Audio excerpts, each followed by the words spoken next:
मुंबई कृषी उत्पन्न बाजार समितीच्या उपसभापती आणि सभापती पदाची आता प्रतीक्षा संपलेली आहे। उद्या म्हणजे सोमवारी 24 फेब्रुवारीला खरं तर निवडणूक पार पडणार आहे। सभापती आणि उपसभापती पदासाठी ही निवडणूक असेल। 10 सदस्यांपैकी 2 सदस्यांची निवड यावेळी करण्यात येईल। वाशियातील कृषी उत्पन्न बाजार समितीमध्ये 4 निवडणूक खरं तर पार पडणार आहेत।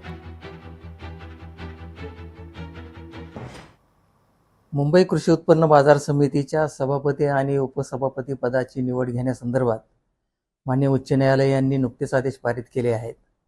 त्यास अनुसरून जिल्हा उपनिबंधक ठाणे यांनी अध्याशी अधिकाऱ्याची या ठिकाणी नेमणूक केलेली आहे आणि या अध्याशी अधिकाऱ्यामार्फत येत्या 24 तारखेला दुपारी 2 वाजता सभापती आणि उपसभापती पदासाठी निवडणूक घेण्यात येणार आहे। बोर्डामध्ये 21 सदस्यांची संख्या आहे।